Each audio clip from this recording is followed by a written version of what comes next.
Ok, chers abonnés, donc cette vidéo de la suite administration de base de données Oracle sera exclusivement donc consacrée à un petit TP que j'ai essayé donc de rédiger pour vous.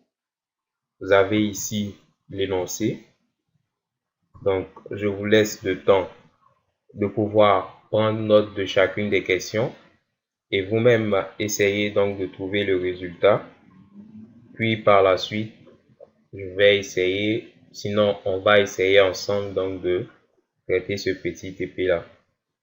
Donc je vous donne le temps, allez-y, faites le maximum possible et ensemble on verra comment trouver donc les différentes réponses à ces questions là.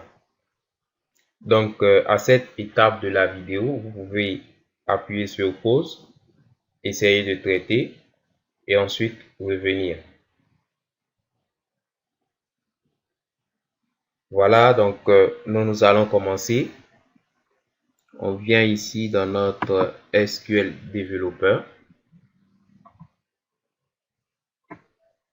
Donc on vient ici dans notre SQL Developer. On va essayer de traiter la première question qui est de faire ressortir la structure de la table Employees. Donc on avait vu que pour faire ressortir donc la structure d'une table, il fallait utiliser la commande describe. Donc, pour faire donc ressortir la structure de notre table employée ici, on va utiliser describe, suivi donc du nom de la table dont on veut connaître la structure. Ici, c'est employees. Donc, on va marquer employees. On va exécuter. Et voilà, ici, on a la structure de la table employée. Donc, name, null, type. Première donc question résolue.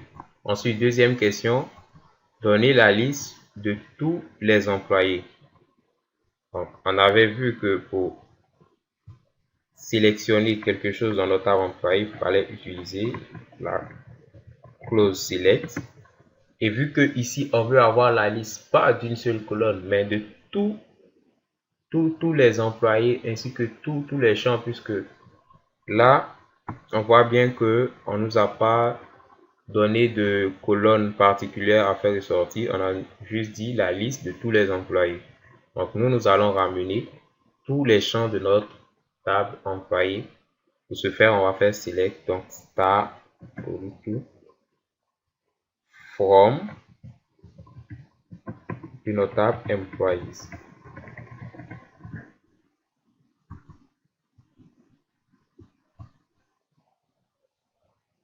Et donc là, on a la liste donc de tous les employés avec tous les champs donc de notre table.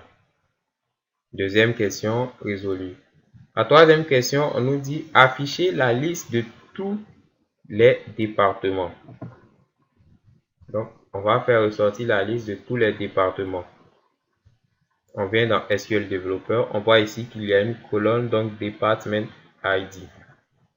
Donc, pour faire sortir cette liste, là, on va faire select alors Department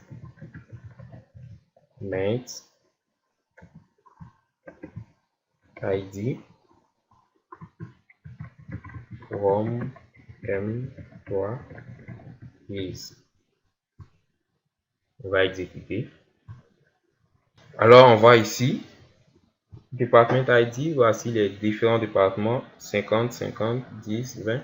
Sauf que là, on remarque qu'il y a des répétitions. Donc, on avait vu que pour éliminer les répétitions, on pouvait utiliser le mot-clé distinct. Donc, la clause distinct qu'on va utiliser maintenant ici. Donc, on aura select distinct department ID for employees, ce qui va nous permettre donc d'éliminer les doublons. J'exécute. Et cette fois-ci, on a tous les department ID de notre table employée et sans doublons. Donc, la question 3 a été réglée. On vient là maintenant avec la question 4, on nous dit donner le first name et le last name de tous les employés du département 50. Donc, comment est-ce qu'on va faire cela? On vient là, on veut le first name. Donc, first name.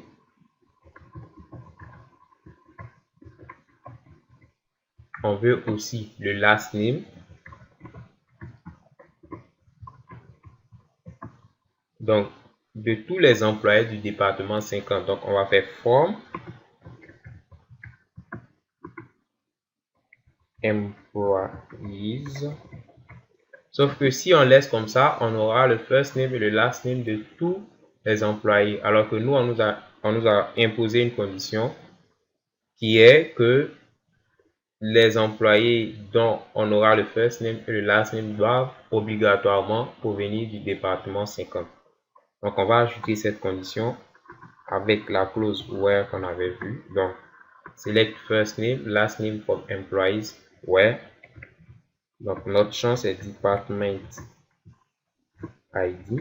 Et puis, on va marquer maintenant notre condition qui est égale à 50. On fait ça. Et là, on aura la liste, donc sinon le first name et le last name de tous les employés du département 50. Pour vérifier même, on peut ajouter ici department ID. Là, on aura en plus le département ID pour être sûr que tous les départements ID donc seront égaux à 50. Donc, on a bel et bien first name, last name, department ID et on voit que tous les départements ID 50. On vient donc de régler la question numéro 4. On passe à la suivante, la question 5. On dit donner la liste de tous les employés qui sont soit du département 10 ou du département 20 ou du département 110. Donc, contrairement à ici où on voulait uniquement les employés du département 50, là on nous dit soit département 10, soit département 20, soit département 110.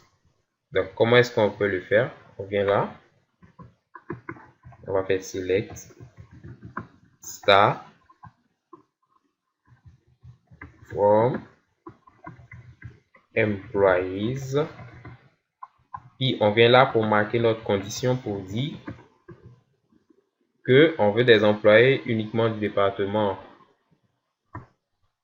10, 20 ou 110. Donc on va marquer comme ceci where department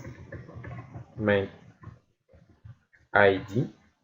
Et qu'est-ce qu'on fait? On va pas mettre égal, sinon on peut mettre égal comme ça 10 et puis mettre or department égale 20 ou bien utiliser tout simplement une manière plus courte. Donc on va mettre where department ID puis on va lister nos départements. Donc pour ce faire on va utiliser in puis maintenant on va lister les départements qu'on veut, donc 10 virgule ensuite 20 virgule 110 puis on exécute.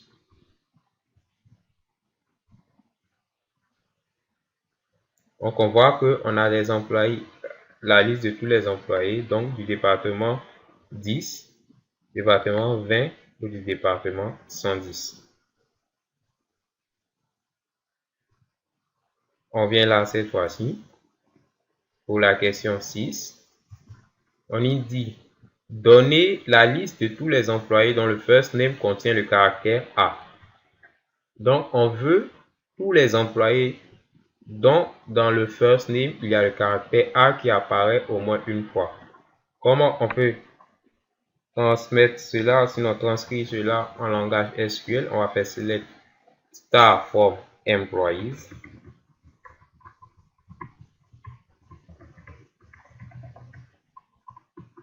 Where notre condition s'applique sur le first name. Donc, first name. On dit que le first name doit contenir le caractère A.